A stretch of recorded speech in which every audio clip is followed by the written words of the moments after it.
Saludos, joven Skywalker. Vamos a ver ahora en el tema de hoy, en el menú del día, los trastornos motores esofágicos. Te recomiendo encarecidamente, antes de ver esta clase, que hayas visto la de fisiopatología general del esófago, porque te va a permitir sentar las bases para luego entender mucho más ágilmente este tema. Trastornos motores esofágicos es un tema, pues muchas veces, que genera odio, miedo, frustración. Y en realidad se debe a lo siguiente. No es un tema rentabilísimo, no es importantísimo, son enfermedades relativamente raras, no es preguntado muchísimo en exámenes como el MIR. Lo que pasa es que hace relativamente poco cayó una pregunta un poquito difícil de manometría y ya nos volvimos locos. Se abrió el cajón de Pandora y precisamente las academias, centros de preparación, por esa necesidad de explicarte todo lo que ha caído y por si vuelven a caer en una pregunta, pues te han puesto ahí un material extensísimo, complejo, con imágenes incluso para un médico general, que prácticamente parecen cuadros de Pollock o de Rothko, en definitiva cosas muy difíciles de entender, y además cuando lees los textos, en mi opinión, son muy enrevesados y muy difíciles de asimilar. Por eso creo que esta clase es interesante, porque el objetivo, como siempre, de nuestro proyecto es entender que la mayoría de vosotros no estáis destinados a ser un esofagografista especialista en manometría o el número 1 del MIR, sino que la mayoría de los mortales lo que quieren es entender 3 ideas básicas de cada trastorno motor esofágico para poder identificar en una pregunta de qué te están hablando. Con esa filosofía, como siempre, hemos hecho esta clase que ojalá te guste. Empezamos, como no podría ser de otra forma, explicando nuestra hoja de ruta. Primero vamos a hablar de generalidades y luego nos vamos a centrar en los trastornos motores primarios, en los cuales hay hipertonía o hipercontractilidad, la calasia, el más importante, espasmo esofágico difuso y esófago hipercontráctil. Y luego hablaremos conjuntamente, son menos relevantes en general, de los trastornos con contractilidad ausente o con motilidad escasa o ineficaz. Y finalmente daremos una pincelada de trastornos motores secundarios, causas que producen los cuadros anteriores. Dicho todo eso, vamos al lío. Comenzamos por las generalidades, que verás que es una pequeña introducción que va a ser mucho más sencillo el camino que nos tenemos por recorrer hoy. Primero, que peristalsis y contractilidad no es lo mismo. Contractilidad es capacidad contractiva. Peristalsis es una contracción coordinada que permite avanzar el bolo. Por eso veremos que hay enfermedades esofágicas que tienen mucha contractilidad, muy vigorosa, pero tienen pérdida de la peristalsis, porque han perdido su coordinación y no avanza el bolo. Por tanto, ten en cuenta ese primer matiz. Segundo dato, dentro de la fisiopatología es importante entender primero cómo es la peristalsis propia fisiológica del esófago. Hay una peristalsis primaria que se activa con la deglución, la fase oral voluntaria, luego faríngea y esofágica involuntarias, y que genera una onda que genera una peristalsis coordinada que hace avanzar el bolo. Luego hay una peristalsis secundaria que está pensada para los restos que quedan en el esófago. Esos restos generan irritación local y activan nuevas ondas que no comienzan con deglución, sino que comienzan en otras zonas del esófago y buscan el aclaramiento del órgano en sí. Y finalmente tenemos ondas peristálticas terciarias, que son ondas que ocurren descoordinadas, simultáneas, a veces con la deglución o sin ella, y que son ineficaces y que van a generar trastornos de la coordinación y, aunque haya contracción, posibilidad de pérdida de la peristalsis si su número es demasiado abundante. Los trastornos motores del esófago se caracterizan por producir, si hay mucha contracción por la tensión muscular que genera en el esófago, dolor, un dolor que es difícil de diferenciar del dolor de características anginosas, cardíacas, que es mucho más común, más frecuente y más grave. Para eso tenemos el electro, las troponinas, etcétera, etcétera, pero ten en cuenta que va a ser un dolor muy parecido al isquémico, que además va a mejorar con nitratos, solo que en el caso del esófago no producirá elevación de troponinas ni alteración del electrocardiograma. Otro síntoma importante de los trastornos motores del esófago es la disfagia, la dificultad para la deglución, y ese es sin duda el síntoma princeps, solo que la disfagia esofágica, porque ya diferenciamos de la otorrinolaringológica cuando hablamos de la fisiopatología del esófago, la disfagia esofágica tiene dos opciones. Una es que sea, que es la más común, la más importante, la más grave, primero para sólidos y va progresando, y luego también para líquidos, y en todo momento va a más. Eso es típico de una obstrucción mecánica. Por ejemplo, un tumor esofágico que va obstruyendo la luz y llega a un punto en el que coarta por completo la posibilidad de que pase el alimento. Por eso empieza siendo primero para sólidos, porque se atascan con más facilidad, pero al final de la fase incluso es para líquidos. Y es muy característico que va siempre a más, que no tiene momentos de mejora. Por tanto, ese tipo de disfagia nos orienta a causas mecánicas y con más motivo hay que hacer una gastroscopia. Por su parte, cuando la disfagia es para sólidos y líquidos, de tipo esofágico indistintamente y además fluctuante en el tiempo, nos habla más de un trastorno motor esofágico en el cual no hay una obstrucción mecánica, sino una contractilidad alterada con pérdida de la coordinación que puede generar dificultad para la deglución, ya sea de un sólido o de un líquido indistintamente. Y se caracteriza por ser fluctuante, épocas mejores, épocas peores y no tanto una progresión continua.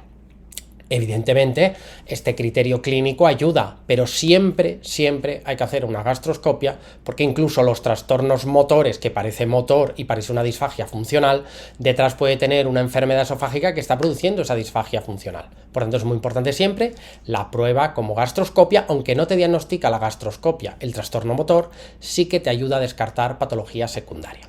Por tanto, el estudio ante una disfagia, que es el síntoma princeps, junto con el dolor de los trastornos de motores del esófago, es primero hacer una gastroscopia para descartar obstrucciones o lesiones mucosas que causen el problema, y luego sí el gold estándar de los trastornos motores esofágicos, que es la manometría esofágica, que no es otra cosa que una sonda llena de sensores, pedirle al paciente que haga degluciones e ir viendo cómo se dibujan las ondas y si el proceso de la deglución ocurre de manera coordinada, con una buena peristalsis, y si el esófago es el esfínter esofágico inferior, con la deglución se relaja como corresponde. En base a eso, los principales trastornos motores del esófago los tienes aquí. Ya los vamos a dejar la pincelada hecha y luego hablaremos de cada uno de ellos, pero luego vamos a ir mucho más rápido. Esto es para que tengas una fotografía panorámica de lo importante. Cuando hay hipocontractilidad, no está aquí dibujado, pues entiendes que la comida no pasa, pero que el problema es que además hay reflujo, y eso lo veremos al final. Realmente con quienes te hacen el diagnóstico diferencial de los trastornos motores son con estas enfermedades: la calasia, el espasmo esofágico distal y el esófago hipercontráctil. Este es un esófago normal que conserva la peristalsis y el alimento baja y ya está. Y el paciente en principio pues no debería de tener sintomatología. En la calasia se produce pérdida de las neuronas que regulan el esfínter esofágico inferior y hipertonía del esfínter esofágico inferior. Ese es el dato característico. Con lo cual, cuando el paciente deglute, no se relaja el esfínter y entonces la comida se va acumulando aquí.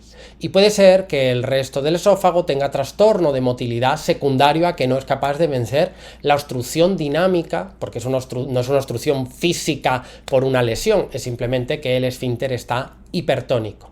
Eso hace que en la gastroscopia, cuando haces gastroscopia, ves restos aquí que están ahí atascados, y esos restos pues producen molestias, dolores, regurgitación, etcétera, etcétera.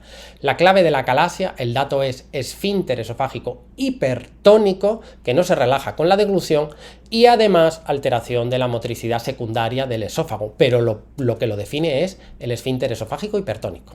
Luego tenemos el espasmo esofágico distal y el esófago hipercontráctil, que en estos dos casos el esfínter sí se relaja con la deglución. En la manometría va a haber relajación del esfínter esofágico inferior. Esa es la gran diferencia. ¿Qué ocurre en el espasmo esofágico distal? Pues ocurre que se producen ondas terciarias y descoordinación intermitente con determinados alimentos, fríos, calientes, y entonces se produce más dolor que otra cosa, dificultad para la deglución, pero intermitente, y entonces el esófago pues se contrae la parte de arriba y de abajo a la vez, y no hay progresión, no se produce contractilidad. Si se produce contractilidad, no se produce una buena peristalsis.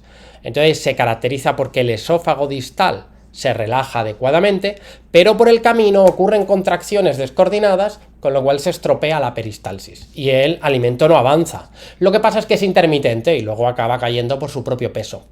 En la gastroscopia no ves el alimento, pero la clave va a ser que hay contracciones descoordinadas con pérdida, como no hay coordinación, de la peristalsis en el momento en el cual están produciéndose esas contracciones. Eso es lo característico del espasmo, su nombre te ayuda. Se producen espasmos en el esófago que alteran la peristalsis y se pierde la peristalsis, aunque por supuesto el esófago se contrae. Y finalmente tenemos el esófago hipercontráctil, que fíjate que sí que tiene flecha. ¿De qué va esto? Es un paciente que le duele, que tiene síntomas, y su esófago funciona bien coordinado, tiene peristalsis, pero se contrae con mucha intensidad. Eso no genera que se atasque la comida, ni hace que se pierda la peristalsis. La onda está coordinada.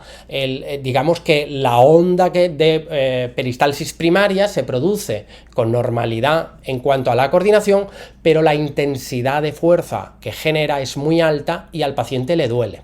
Por tanto, fíjate, aquí en la calasia tenemos esfínter esofágico inferior hipertónico, con dilatación en general del resto del esófago de manera secundaria y con ello pérdida de la peristalsis. El espasmo esofágico distal, pues el esfínter sí se relaja, pero hay contractilidad y espasmódica por ondas terciarias que mientras estén esas ondas contrayéndose se pierde la peristalsis. Y finalmente el esófago hipercontráctil, lo que pasa es que sí que hay esófago funcional, la peristalsis se produce, el esfínter esofágico se relaja, pero por la contracción tan vigorosa que se produce, al paciente le duele. Y con eso tienes ya una fotografía para diferenciar estos tres cuadros clínicos tan característicos. Dicho eso, vamos a empezar uno a uno. La calasia, como ya hemos introducido, pues se debe a una hipertonía del esfínter esofágico inferior, previsiblemente porque se pierden las neuronas inhibidoras de precisamente ese esfínter y se produce una hipertonía por causa autoinmune, vírica, no está muy aclarado. Secundariamente, ¿qué va a producirse? Acúmulo de alimentos por encima del esfínter que no se relaja y con ello las manifestaciones propias de la calasia. Siempre hay que descartar causas secundarias, por ejemplo la enfermedad de Chagas, muy importante, acuérdate si te sirve de algo de achalasia por Chagas, pues esa es una causa conocida por tripanosomiasis, y también muy importante tumores que estén en otra localización como el cardias, pero infiltran la parte submucosa y muscular del esófago y aparentemente no está produciendo un tumor esofágico, pero el tumor en la profundidad está destruyendo el plexo de Auerbach y con ello produciendo las manifestaciones muy similares a las que produce la propia calasia primaria. Por tanto, fundamental siempre hacer una gastroscopia para despistaje de causas secundarias, como es el caso. En el caso de Chagas, la manera de hacer el despistaje, si la clínica acompaña, lo veremos al final de la clase, es hacer una serología de Chagas. La clínica va a ser de disfagia, tanto para sólidos o líquidos, con regurgitación no ácida. Hay un esfínter esofágico inferior cerrado que va a impedir el reflujo y por tanto el paciente lo que va a regurgitar es lo que tiene ahí acumulado en ese esófago que se va a ir dilatando. Molestias torácicas por la dilatación, incluso dolor si hay actividad espasmódica y pérdida de peso progresiva. Para el diagnóstico, la radiografía me puede permitir ver un aparentemente mediastino ensanchado, incluso a veces con nivel hidroaéreo. Si es un esofagograma con contraste, que hoy día no se suele utilizar ya como herramienta, pero da la imagen muy característica de pico de loro, de cola de ratón, de punta de lápiz, en definitiva afilado, se dibuja un esófago afilado, dilatado el cuerpo del esófago, pero afilada la parte final del esfínter esofágico hipertónico.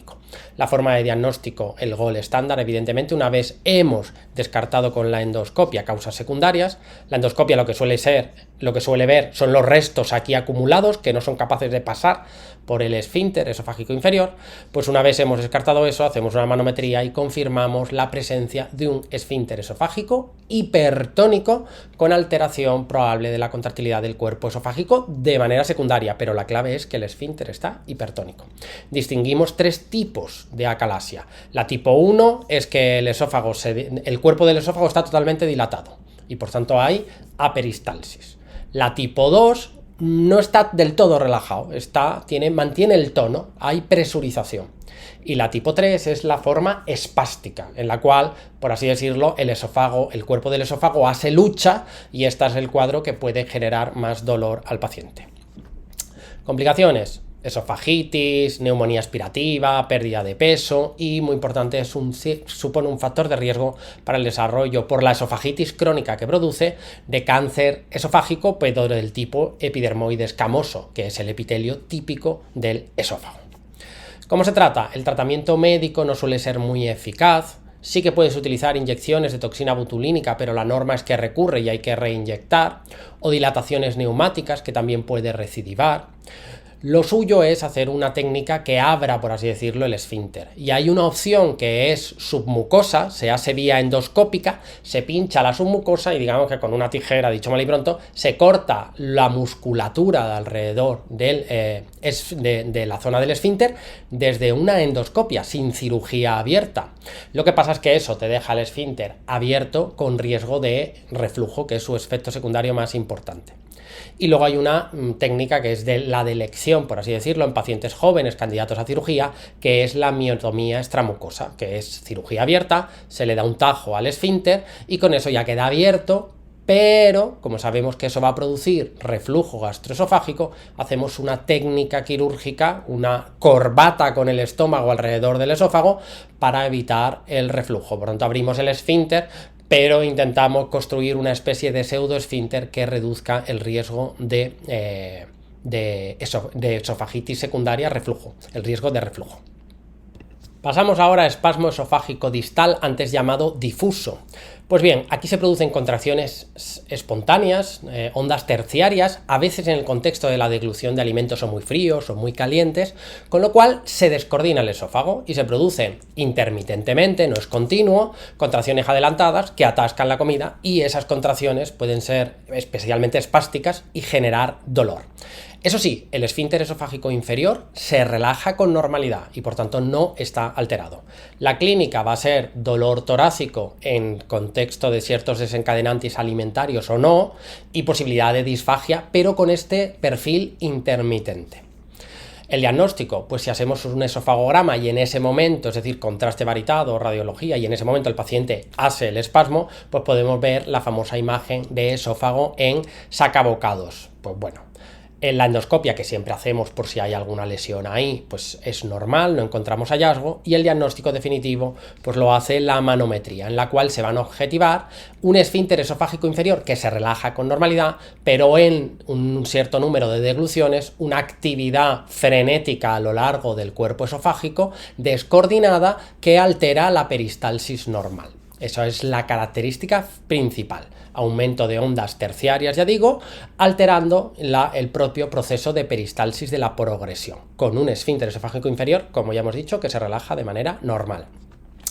Aquí en el tratamiento, pues hombre, puedes cortar el esófago de arriba abajo pero puedes entender que aquí sí que tiene más sentido intentar tratamiento médico o dilataciones endoscópicas y solo en casos extremos pues se opta por técnicas quirúrgicas que implican hacer una miotomía más ampliada hacia el cuerpo del esófago, porque el problema no es el esfínter, es el propio cuerpo esofágico.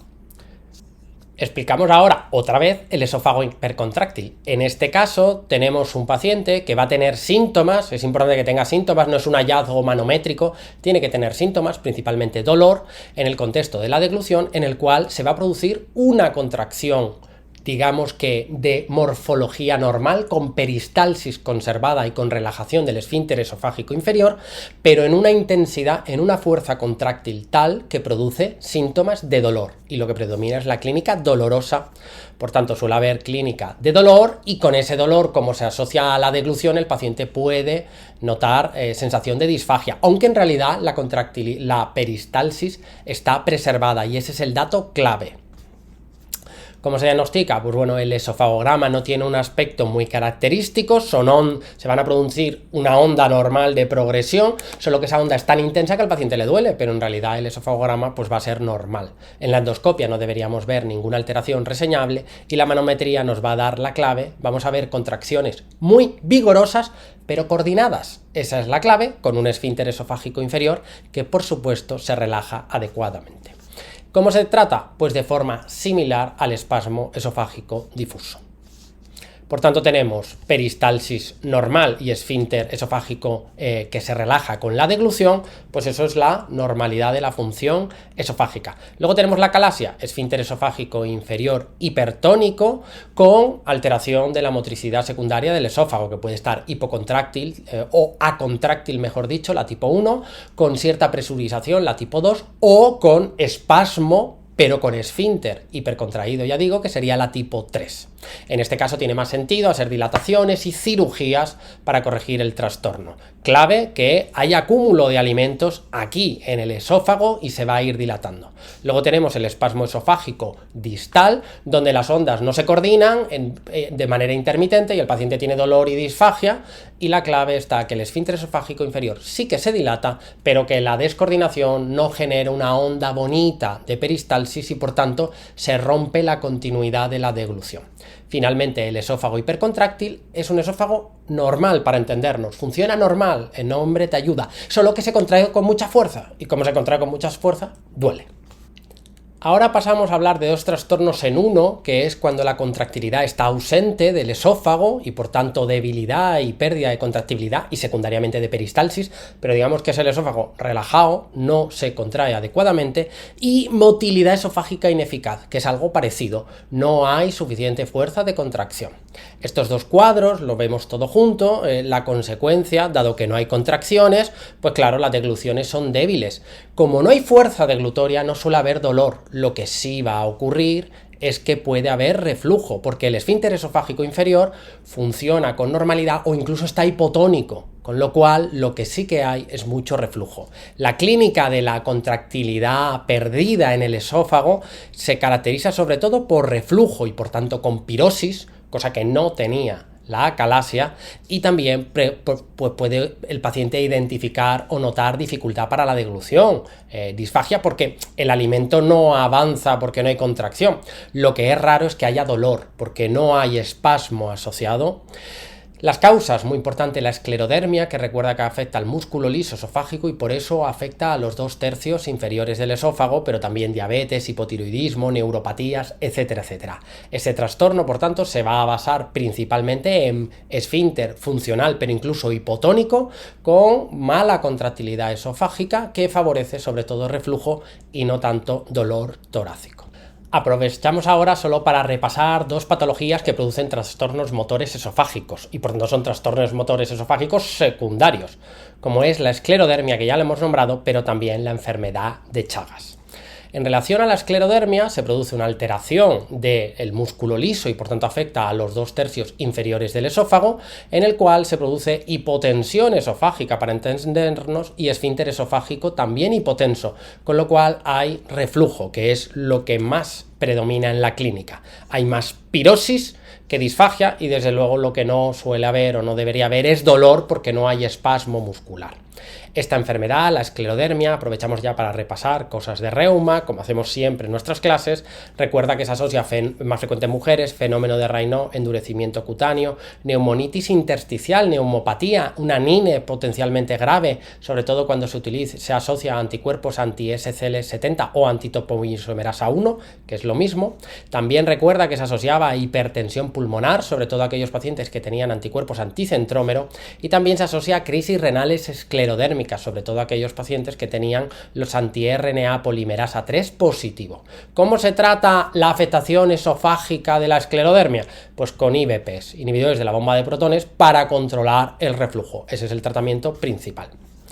Y ahora hablamos de la enfermedad de Chagas. La enfermedad de Chagas, por su parte, producida por Trypanosoma cruzi, recuerda que el vector es la vinchuca, esta chinche en Sudamérica, y que lo que va a generar es la destrucción del plexo de Auerbach, perdiendo las neuronas inhibidoras del esfínter esofágico inferior, y va a producir una calasia secundaria, y por tanto va a producir dolor, disfagia, dilatación del esófago y megaesófago, pero además no solo afecta al esófago, sino que puede afectar al colon y produce estreñimiento y megacolon, y también puede afectar al corazón y producir cardiopatía. Y esos son los datos claves. Alguien del entorno de Sudamérica que tiene disfagia y además puede tener cardiopatía o estreñimiento y megacolon. Todo eso te debe hacer sospechar esta entidad, que cuando se produce toda esta afectación es la fase ya crónica de la tripanosomiasis, y en la cual hay que hacer el diagnóstico y poner el tratamiento, pero realmente el tratamiento solo evita que progrese la enfermedad, no te hace recuperar el tejido neurológico destruido por el tripanosoma. ¿Cómo se hace el diagnóstico? Por serología en el contexto adecuado. Por supuesto, también hay que hacer el diagnóstico de la propia acalasia, en este caso achalasia, del megacolon, de la afectación orgánica que tenga, pero serología como fotografía global del contacto con este agente, y luego el tratamiento pues es sobre todo etiológico con benznidazol como primera elección, y luego el tratamiento de cada una de las manifestaciones orgánicas, en el caso del esófago, las manifestaciones de la patología de la patología asociada, de la acalasia, como no puede ser de otra manera. Vamos con las preguntas. Pregunta reciente que nos hablaba de una mujer con molestias retroesternales y el cuadro era de mucho tiempo de evolución, tanto para sólidos como para líquidos. Dolor retroesternal y disfagia pues nos debe hacer pensar en algo esofágico. En la radiografía de tórax se veía ensanchamiento mediastínico y se le hace un TAC que nos muestra esta imagen, donde se ve un esófago dilatado lleno de contenido. Pues eso, de toda la patología que se nos pueda ocurrir, es muy característico de la presencia de acalasia. Pues esta era una pregunta más o menos. Recuerda que esta es la que tiene contenido de retención en el esófago, la acalasia, pero la forma de hacer el diagnóstico FETEN, obviamente siempre hay que descartar causa secundaria, y lo que haríamos primero sería una gastroscopia, pero luego el diagnóstico FETEN nos lo daría la miometría. Mujer de 27 años que tiene disfagia y odinofagia, con dificultad para tragar, más con líquidos que con sólidos. Por tanto, como es más líquido que sólido, no parece mecánico obstructivo por un tumor. Con dolor centrotorácico. Bien, en la endoscopia no se ve nada y no hay restos, por tanto no debería ser o no parece una acalasia. Y fíjate el dato, tiene actividad vigorosa en la manometría esofágica, con ausencia de peristalsis en el cuerpo del esófago, pero con relajación normal. Como tiene relajación normal, no es la acalasia. Hay una actividad vigorosa, alguien podría decir, esófago hipercontráctil, pero el esófago hipercontráctil tiene una peristalsis normal, tiene peristalsis. El hecho de que esté alterada la peristalsis nos está diciendo que el esófago está con actividad, pero descoordinado, no mantiene la línea, el dibujo de la onda peristáltica. La onda peristáltica está rota, pero hay actividad vigorosa. Pues eso es típico del espasmo esofágico distal o difuso. Esta es la pregunta más complicada que han hecho de los trastornos motores del esófago, porque te hablaban de la descripción de la manometría y esto ha abierto la caja de Pandora de que a ti te estén contando y te estén dando los dibujos, las imágenes de cómo son las manometrías, y yo creo que tampoco hay que volverse loco. Pues viendo la pregunta, pues tenía que, bueno, puestos a encajar en algo, como tiene dolor y demás, pues era razonable dudar entre la 1 y la 2, pero que eso nos obligue a partir de ahora a tener que hacer todos nosotros una tesis doctoral en trastornos motores del esófago para un examen de la carrera o para el propio MIR, me parece una ida de olla como mínimo curiosa. Por tanto, te animo a que veas las preguntas, veas de qué va la cosa y luego ya tú dimensiones qué esfuerzo te merece hacer en los distintos temas que tienes que estudiar. Varón de 48 años que tiene estreñimiento, palpitaciones, disnea, y cuál de las siguientes le orientaría al diagnóstico etiológico. Esto fue una pregunta reciente, en realidad no habla del esófago, pero te la pongo para repasar un concepto y además de paso técnica de test. Pues esta pregunta estaba en infecciosas, pues están infecciosas será por algo. Y además te dicen, prueba que le orientaría el diagnóstico etiológico. Pues tienes que pensar, la primera prueba a hacer, lo más básico, pues es intentar indagar qué le pasa un poquito más. Y había una cosa que te decía el electro, pues para ver las palpitaciones no está mal, pero no te explica el estreñimiento. El enema opaco no te explica las palpitaciones. El ecocardiograma no te explica el estreñimiento.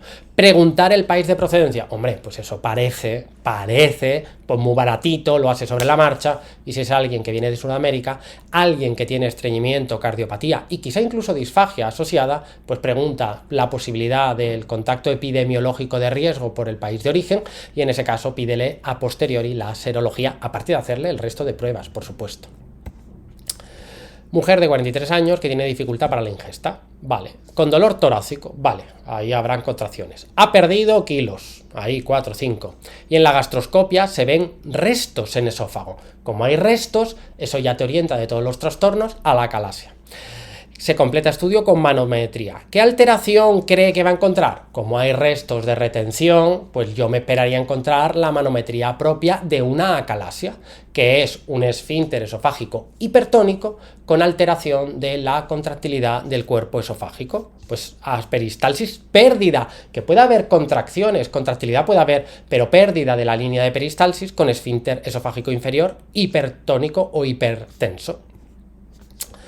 Te lo pongo solo para repasarlo. Esclerodermia, Raynaud, reflujo, porque en la esclerodermia debería predominar síntomas de reflujo, quizá pueda haber disfagia, lo raro es que haya dolor, porque lo produce dilatación de los 2/3 inferiores del esófago, incluyendo dilatación del esfínter esofágico inferior, que además tiene anticuerpos anticentrómero y disnea, pues tendrá hipertensión pulmonar, porque ese es el anticuerpo que se relacionaba con la hipertensión pulmonar. La enfermedad intersticial pulmonar, recuerda que es con el anti-SCL70 y la crisis renal esclerodérmica con el anti-RNA polimerasa 3. Cosas que preguntan porque les fascina. Sobre la acalasia, de los tratamientos más efectivos, que todo será útil, pero el tratamiento así más efectivo pues es directamente la miotomía laparoscópica, es decir, la cirugía, darle un tajo y hacerle, si eso, una técnica antirreflujo asociada. A día de hoy hay otra opción menos invasiva, que es también hacer una miotomía, pero submucosa, mediante una endoscopia, que es otra de las opciones. 43 años, natural de Brasil, guiño, guiño, guiño, Brasil, Sudamérica, y tiene disfagia y estreñimiento crónico, y tiene además un marcapasos por cardiopatía. Pues bueno, tiene cardiopatía, disfagia, estreñimiento. ¿Qué prueba le parece más rentable? Pues hombre, así para empezar, pues una serología de Trypanosoma cruzi. Y si lo diagnosticamos, lo tratamos, y luego además tratamos cada una de las afectaciones orgánicas. 38 añitos, tiene disfagia retroesternal de 4 años, de largo tiempo de evolución, y con el decúbito hace regurgitaciones que no son ácidas, no tiene reflujo gastroesofágico, tiene ahí contenido acumulado que le asciende, porque ese líquido, eso se fermenta ahí, queda retenido, vamos, que tiene una acalasia, y además ha perdido 4 kilos. La clave es, una vez más, la retención de contenido ahí acumulado, porque el esfínter no se relaja. ¿Cuál es la causa o el diagnóstico más probable? Pues estaríamos ante una probable acalasia esofágica, que eso no quita que haya que hacer una gastroscopia y descartar causas secundarias como es un tumor de cardias. Y finalmente, la última pregunta, mujer de 52 años que tiene dificultad tanto para sólidos como para líquidos, ¿no? Y eso ya nos hablaba de posible trastorno motor, con regurgitaciones, pero no te dicen que tenga reflujo, sino que el contenido refluye. En la manometría te dice que no hay línea peristáltica cohesionada del cuerpo esofágico y sin embargo hay un esfínter esofágico inferior hipertónico y que no se relaja o se relaja de manera incompleta. Pues querido, ¿qué va a tener? Te lo está diciendo la paciente. Y doctor, tengo una acalasia. ¿Qué tiene la paciente? Pues una acalasia. Y así, poquito a poquito, va avanzando el bolo en nuestras clases de aparato digestivo. Si te gustan, háznoslo saber y no olvides suscribirte.